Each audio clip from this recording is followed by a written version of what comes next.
Hello मेरे political science achievers, कैसे हैं आप सभी। आई होप दोस्तों आप बहुत अच्छे होंगे और बहुत मन लगाकर अपनी तैयारी कर रहे होंगे। तो दोस्तों आपको ये सूचना मिल ही चुकी होगी कि जो जूनियर एडेड भर्ती परीक्षा 2021 था उसकी उसका जो रिज़ल्ट है, रिवाइज्ड रिज़ल्ट, वो दोबारा से दोस्तों जारी कर दिया गया है। उसका शॉर्ट मैंने डाला था अपने चैनल पे, और ये भी कहा था कि अगर बच्चों को पीडीएफ लेने में मुश्किल आ रही हो तो मुझे कमेंट कर सकते हैं, मैं उसका पूरा पीडीएफ आपको प्रोवाइड कर दूंगी। तो दोस्तों उसी से संबंधित ये जानकारी वाला वीडियो मैं बना रही हूँ। मैंने देखा कि बहुत सारे स्टूडेंट को इसमें बहुत ज़्यादा समस्या आ रही है, क्योंकि किसी को भी नहीं पता चल रहा है कि कहाँ पे क्या क्या चीज़ें करनी है, और उन्हें ये जो पत्रांक है ये भी नहीं मिल पा रहा है। तो देख सकते हैं दोस्तों कि जो ये निदेशालय है, बेसिक शिक्षा निदेशक का, प्रयागराज का, इन्होंने ये सूचना जो है वो जारी की है। देखिए इसमें ये सारी चीज़ें आप पढ़ सकते हैं कि चीज़ की इसमें क्या क्या दी हुई है, ठीक है। और एक चीज़ और भी हो रही है दोस्तों कि लोगों को मिल नहीं रहा है कि कहाँ से उनको ये रिज़ल्ट डाउनलोड करना है या सारी चीज़ें। तो दोस्तों आप इसमें पढ़ सकते हैं कि किस तरीके से इसको करना है। अगर आपने अपना रिज़ल्ट चेक कर लिया है तो रिज़ल्ट में अगर आपका नाम है तो उस कंडीशन में आपको आगे एक ज्वाइनिंग जो फॉर्म है वो भरना है, ठीक है। आप वीडियो को रोक के सारी चीज़ें पढ़ सकते हैं और देख सकते हैं कि इसमें क्या क्या चीज़ें बताई गई हैं। इसके अलावा जो इसमें इम्पॉर्टेंट चीज़ें बताई गई हैं वो चीज़ें हम इस वीडियो में डिस्कस कर लेंगे, ठीक है। तो चलिए देख सकते हैं आप, इसमें सारी चीज़ें इसमें बताई गई हैं। इसके बाद देखिए यहाँ पे एक इम्पॉर्टेंट चीज़ है दोस्तों, यहाँ पे अभ्यर्थियों के चयन के लिए गुणांक या भारांक जो है वो निर्धारित किया गया है एन आई सी द्वारा। जो उसमें ये बताया गया कि किस तरीके से इसमें वो गुणांक जो है वो लिया जाएगा, ठीक है। अब जैसे आपने रिटर्न एग्ज़ाम जो था आपका, रिटर्न एग्ज़ाम में आपने क्वालिफाई कर लिया है, ठीक है। उसके बाद उसके मार्क्स और प्लस ये जो यहाँ पे बताए गए हैं गुणवत्ता अंक, इनके आधार पर आपके दोनों मार्क्स जुड़ेंगे, ये और ये दोनों प्लस होंगे, और उसके बाद आपका क्या होगा, फाइनल रिज़ल्ट जो है वो जारी होगा, ठीक है। तो आप चाहें तो खुद से भी इस चीज़ों को मिला के देख सकते हैं कि कितना आपका स्कोर बन रहा है, ठीक है। अगर आपको चाहिए हो कि ये गुणांक मैं निकाल के दिखाऊं किस तरीके से, अगर आपको नहीं समझ में आ रहा हो तो आप मुझे कमेंट कीजिएगा, मैं एक और वीडियो में केवल गुणांक निकाल के आपको दिखा दूंगी। तो चलिए आगे बढ़ते हैं और देखते हैं कुछ और इम्पॉर्टेंट डेट्स को। तो देखिए दोस्तों ये जो है बहुत ही ज़्यादा इम्पॉर्टेंट है। इसमें देखिए सारी चीज़ें बताई गई हैं। इसमें बताया गया है सबसे पहला कि कार्यक्रम और उसके दिनांक के बारे में पूरी तरीके से जानकारी इसमें दी गई है। इसमें सबसे पहला बताया गया है कि ऑनलाइन आवेदन पत्र राष्ट्रीय सूचना विज्ञान केंद्र उत्तर प्रदेश लखनऊ द्वारा वेबसाइट से प्राप्त किया जाएगा। 15 नवंबर से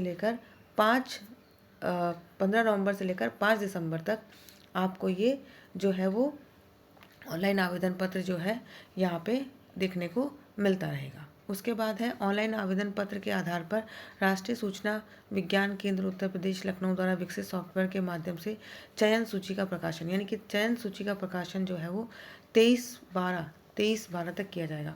तो दोस्तों अगर आपने अभी तक अपना फॉर्म नहीं सबमिट किया है तो देख सकते हैं आप यहाँ पे 5 दिसंबर यहाँ पे डेट है दोस्तों।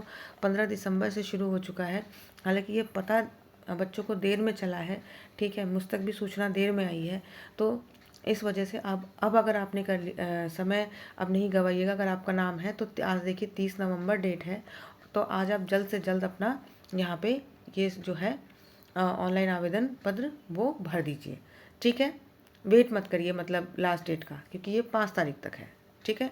उसके बाद देखते हैं, इसके बाद आवेदन पत्र के आधार पर राष्ट्रीय सूचना विज्ञान केंद्र उत्तर प्रदेश लखनऊ द्वारा विकसित सॉफ्टवेयर के माध्यम से चयन सूची का प्रकाशन, यानी कि जो फाइनल एक तरीके से कह सकते हैं रिजल्ट या चयन सूची होगी वो 23/12 यानी कि 23 दिसंबर को देखने को मिल जाएगी।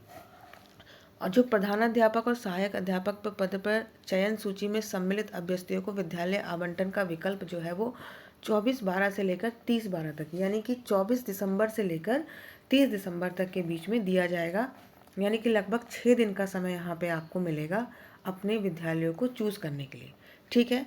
इसके बाद चौथा है जिला बेसिक शिक्षा अधिकारियों को विद्यालय आवंटन सहित चयन सूची प्रेषित करना तथा बेसिक शिक्षा अधिकारी द्वारा सत्यापन कराया जाना, यानी कि जिसे हम आसान भाषा में कहेंगे डीवी, यानी कि डॉक्यूमेंट वेरिफिकेशन, ये आपका 10/1 तक कराया जाएगा।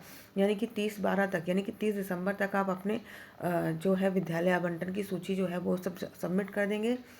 और 31 दिसंबर से लेकर, ठीक है, और ये 10 जनवरी तक क्या होगा, डीबी होगा आपका, डॉक्यूमेंट वेरिफिकेशन कराया जाएगा। इसके बाद अगला पॉइंट देखिए, जिला बेसिक शिक्षा अधिकारी द्वारा चयनित अभ्यर्थियों के अभिलेखों का परीक्षण कराया जाना, यानी कि जो भी बेसिक शिक्षा अधिकारी द्वारा चयनित अभ्यर्थी होंगे उनके जो डीबी होगा, एक तरीके से ये भी डीबी का सेकंड स्टेज होगा, यानी कि आपको डॉक्यूमेंट वेरिफिकेशन इस लेवल पे किया जाएगा।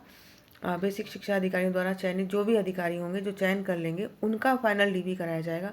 वो 11/1 से लेकर 15/1 तक, यानी कि 11 जनवरी से लेकर 15 जनवरी तक ये जो है वो कराया जाएगा। ठीक है, आगे बढ़ते हैं और देखते हैं आगे क्या बताया हुआ है। तो आगे इसमें बताया गया कि संस्था प्रबंधाधिकरण को नियुक्ति पत्र निर्गत किए जाने हेतु जिला बेसिक अधिकारी द्वारा प्रबंधाधिकरण को निर्देश एवं अर्ह अभ्यर्थियों की चयन सूचना प्रेषित किया जाना, यानी कि जिस भी स्कूल में आपका चयन हुआ है, जिस भी स्कूल, मान लीजिए कोई एक्स स्कूल है, ठीक है, इसको ये आपको मिला है, तो इसका भी जो मैनेजमेंट होगा उसको यहाँ पे क्या होगा, 20/1 यानी कि 20 जनवरी तक यहाँ पे भेज दिया जाएगा कि भाई मान लीजिए आपका नाम है राम, ठीक है, तो राम जी का चयन जो है वो एक्स स्कूल में हुआ है, तो इनकी सारी सूचनाएं इस स्कूल में भेज दी जाएंगी कि भाई यहाँ पे इनके मैनेजमेंट को भेज दी जाएंगी कि यहाँ पे इनका चयन हुआ है। ठीक है, उसके बाद अगला है संस्था प्राबंधिकरण नियुक्ति प्राधिकारी द्वारा नियुक्ति पत्र निर्गत करना, यानी कि जिस संस्था में, यानी कि मान लीजिए एक्स स्कूल में आपका हुआ है, तो इस स्कूल का जो भी है, इस स्कूल का जो भी प्रबंधन होगा वो आपके लिए क्या करेगा, नियुक्ति पत्र यानी कि आपका लेटर जो है वो जारी कर देगा। रिक्रूटमेंट लेटर जो है आपका 30/1 यानी कि 30 जनवरी तक जारी कर देगा।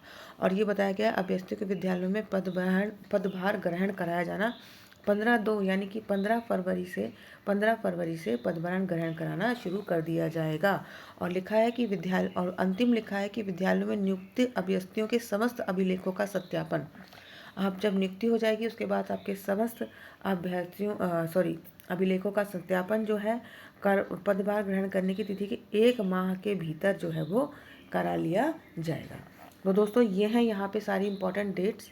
आई होप आपको सारी सूचना यहाँ पे जो है वो मिल गई होगी, क्योंकि इस टाइम लाइन को लेकर बच्चों में बहुत ज़्यादा भ्रम की स्थिति है। इसके बाद भी अगर आपको किसी प्रकार की कोई सूचना और चाहिए हुई हो या फिर कोई कन्फ्यूज़न हो रहा हो तो आप मुझे कमेंट बॉक्स में कमेंट कर सकते हैं। मैं पूरी कोशिश करूँगी कि मैं उसे सॉल्व कर सकूँ। तो ऑल द बेस्ट दोस्तों। सबसे पहले जिन लोगों का चयन हुआ है उन्हें मेरी तरफ से बहुत बहुत शुभकामनाएं। और अब आपका दूसरा काम यह है कि आप जल्दी से जाकर क्या कीजिए, अपना ऑनलाइन आवेदन पत्र जो है वो जमा कीजिए। अगर आपको उसको भरने में कोई भी समस्या आ रही है तो मुझे कमेंट कीजिएगा, मैं आपकी पूरी सहायता करूँगी। तो चलिए, ऑल द बेस्ट दोस्तों। मैं मिलती हूँ आपसे दूसरे वीडियो में। नमस्कार, अचीवर्स।